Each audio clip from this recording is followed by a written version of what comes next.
ડભોઈમાં સ્થાનિક સ્વરાજ્યની ચૂંટણી માટે મતદાનનો શાંતિમય માહોલમાં પ્રારંભ થયો। ડભોઈ નગરપાલિકાની કુલ 36 બેઠકો, જેમાંથી 5 બેઠકો થઈ છે બિનહરીફ જાહેર। હાલ ડભોઈ નગરપાલિકાની 31 બેઠકો માટે થઈ રહ્યું છે મતદાન। 84 ઉમેદવાર મેદાનમાં। ડભોઈ નગરપાલિકા વિસ્તારમાં કુલ 9 વોર્ડનો સમાવેશ। ડભોઈ વિધાનસભા વિસ્તારમાં આવતી વડોદરા જિલ્લા પંચાયતની 4 બેઠકો માટે 12 ઉમેદવારો મેદાનમાં। તાલુકા પંચાયતની કુલ 20 બેઠકો, જેમાંથી 2 બેઠકો બિનહરીફ જાહેર। હાલ 18 બેઠકો માટે 48 ઉમેદવારો મેદાનમાં। સવારથી જ મતદાન માટે મતદારોમાં ઉત્સાહ જોવા મળ્યો।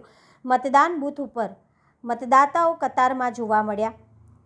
ભાજપ જિલ્લા પ્રમુખે બીજે બ્રહ્મભટ્ટને કર્યું મતદાન। જિલ્લા પ્રમુખે નગરપાલિકા તેમજ તાલુકા જિલ્લા પંચાયતની ચૂંટણીમાં ભાજપા વિજય મેળવશે તેવો વિશ્વાસ વ્યક્ત કર્યો હતો। આજે સમગ્ર ગુજરાતમાં સ્થાનિક સ્વરાજ્યની ચૂંટણીઓ માટે મતદાન થઈ રહ્યું છે, ત્યારે હું પણ મારું મતદાન કરવા ડભોઈના બીએડ કોલેજના મતદાન મથક પર આવ્યો છું। મારું મતદાન કર્યું છે અને આપના માધ્યમથી વડોદરા જિલ્લાના સર્વે મતદારોને વિનંતી કરું છું કે અમારા ભારતીય જનતા પાર્ટીના નગરપાલિકા, તાલુકા પંચાયત અને જિલ્લા પંચાયતના સર્વે ઉમેદવારોને જનસમર્થન આપી પ્રચંડ મતદાન કરી અને મોટી લીડથી વિજયી બનાવશો।